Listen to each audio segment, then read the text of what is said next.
don't wait for anyone to give you permission. No one's going to come save you. Just do the thing you want to do. Wow. That's it. That's good. So take action. Absolutely. I'm home.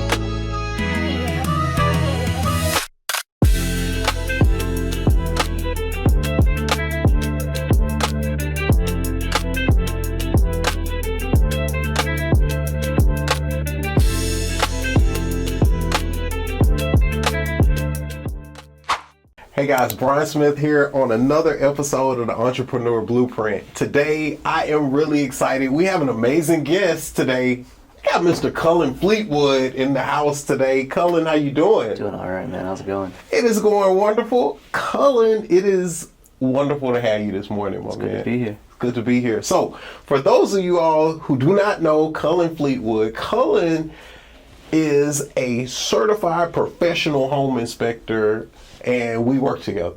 That's right. This is right. This is right. Sums it up. This is right. So, Cullen, what we're looking to do today is, number one, we want to understand your story. How did we, because there's aspiring entrepreneurs out there. Right. I encounter people almost on a weekly basis. Hey, I want to get into inspections. What does that look like? Well, I think it's a good idea for people to actually hear from people that actually do what they're aspiring to do. So we want to hear your story this morning, but I'm just thrilled to have you this morning, my man. All right. Good deal. So let's start in the beginning.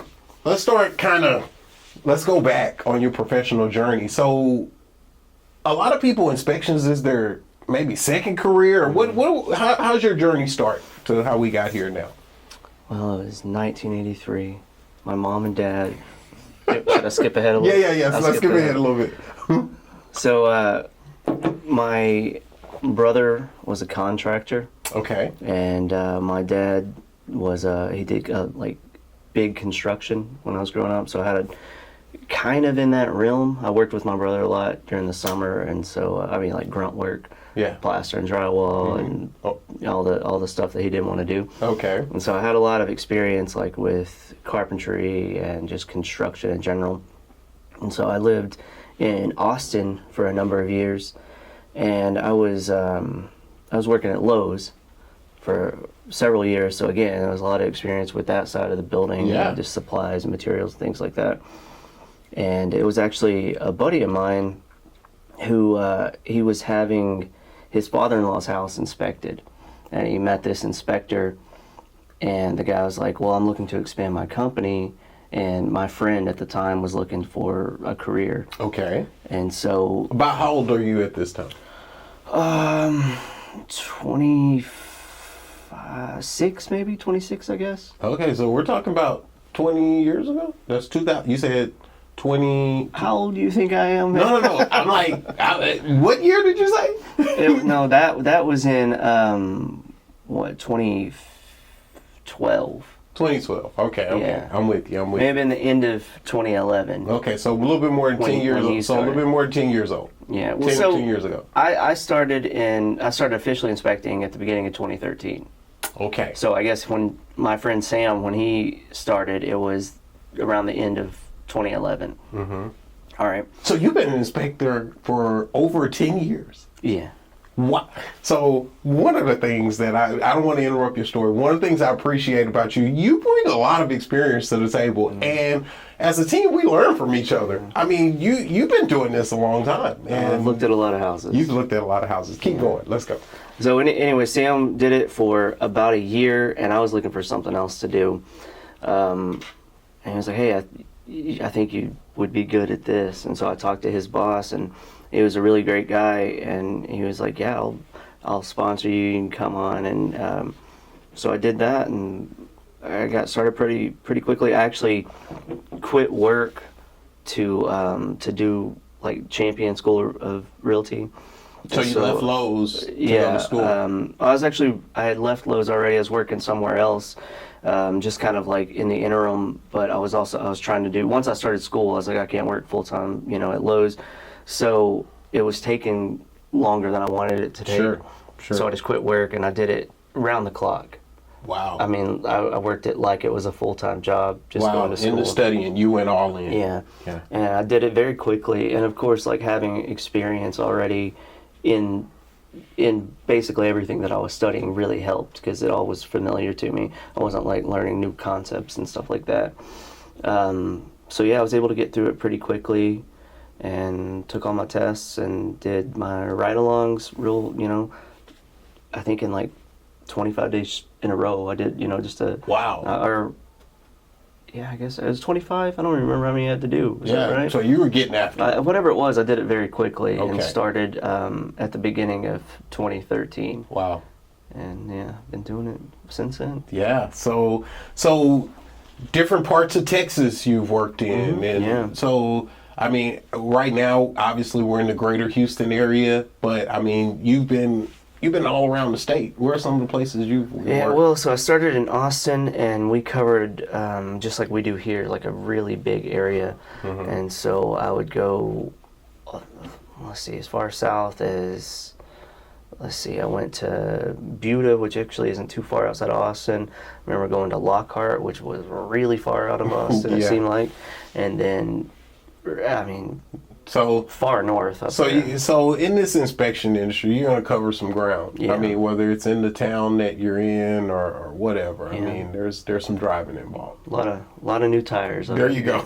No doubt. So let's talk about for some of the folks who are watching and they aspire to get into an industry like this. What's a typical day for you? And what are some of the challenges that you encounter?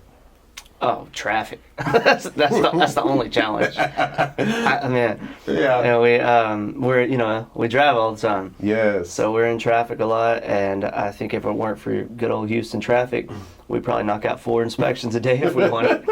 But everything's a day trip apart, A typical day, it's pretty comfortable. I think it's something I enjoy doing.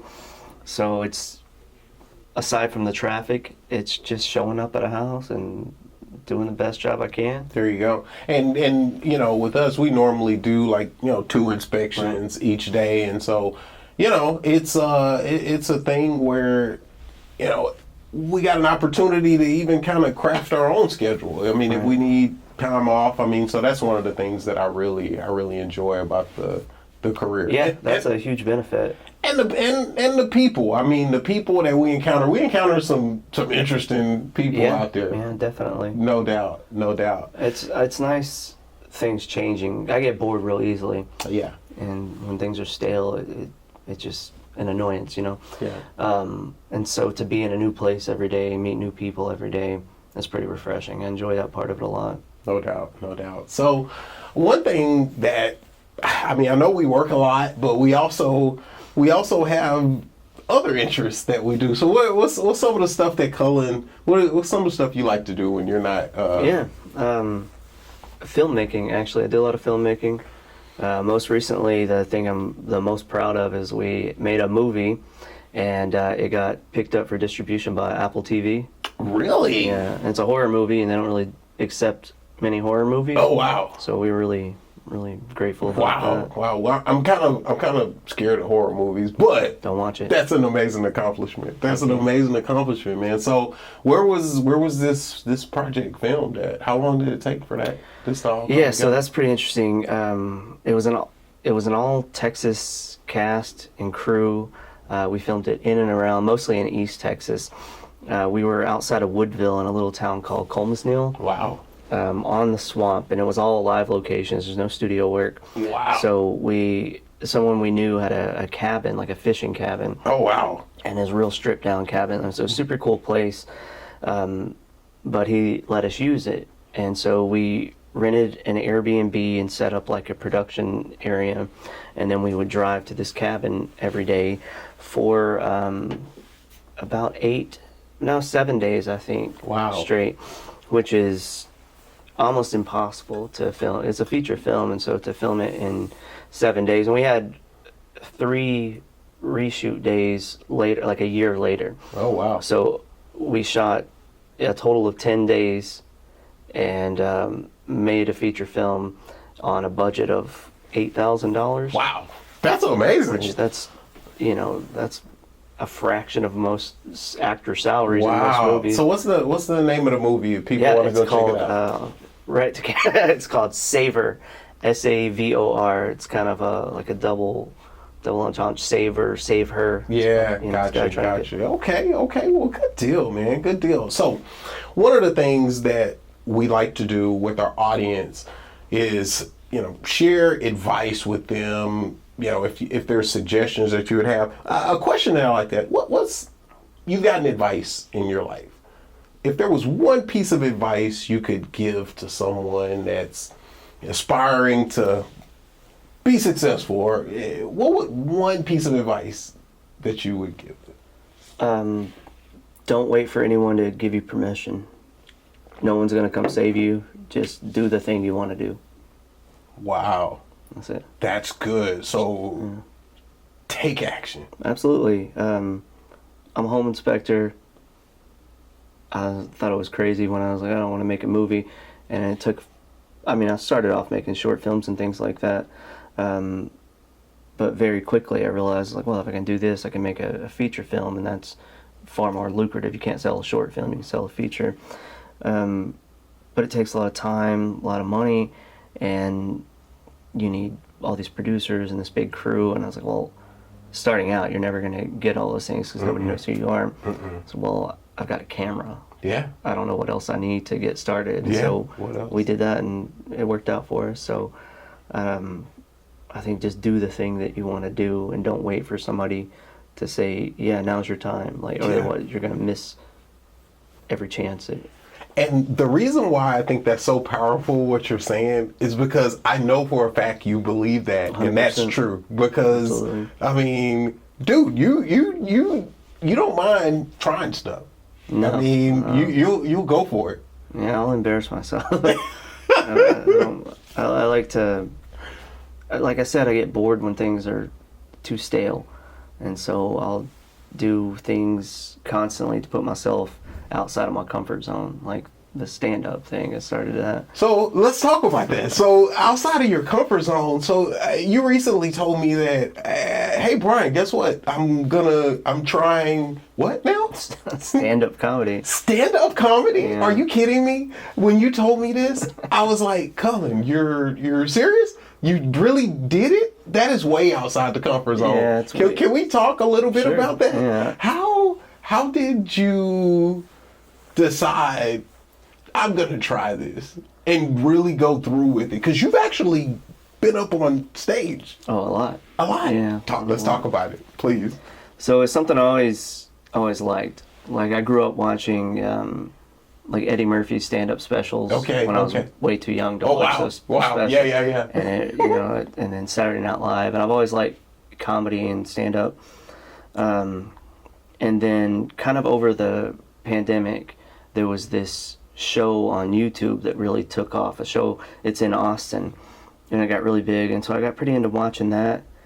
And the premise of this show is you sign up, and if they draw your name out of the bucket, you have to go up and do a minute of stand-up comedy. Wow. And then they interview you. It's like, it's a podcast. Okay. So I was like, well, I can do that. Anybody can do a minute. And so this was 10 months ago. And so I drove to Austin, signed up, thankfully did not get pulled out of that bucket, because let me tell you, man, that first minute, it was not funny. It was. Let me ask you a question. So you walk in. So you're a family man, wife, kids at home. So how does this conversation work? You walk in and you announce to your wife that, hey, I'm gonna. Yeah, no, that's a good question. I think at this point my wife is pretty desensitized to me coming home with some harebrained idea. But this is kind of different, though. I mean, yeah, okay, she did think this one was kind of weird, but I had a background in performing.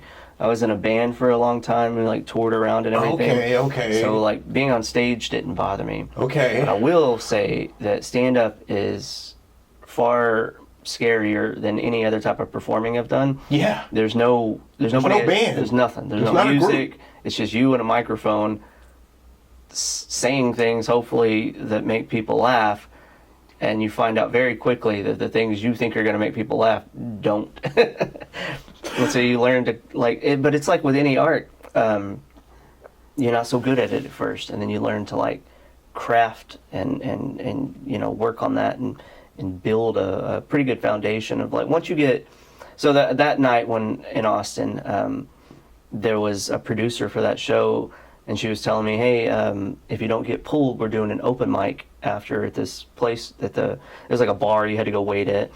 She said, we're gonna do an open mic here, you should stick around. And I was like, yeah, sure, I'll think about it. And I was already there, so I was like, you know what, I'll sign up. And like I said, it wasn't as rough as I'm making Gone. Like, I had worked on the material in the minute, Sure. But the open mic was 5 minutes. Oh. And so I had a minute prepared, so I had to ramble on for 4 minutes, you know. But the point is, I got like a few good laughs. Okay. And that's encouragement. That was all it took. So, I got a few things that were just crickets in response to it. Yeah. I was like, all right, maybe don't say that joke anymore. So speaking of stand-up, you've heard several of my kind of, and I'm like, Oh, no, I like the joke. So I want to try one on you. Lay it on me. Okay. So there's this guy, and he walks into the doctor's office, and he says, "Doc, I broke my arm in 2 places." And the doctor says, "Stop going to those 2 places." Yeah, man. I'll see if I can work that in a set.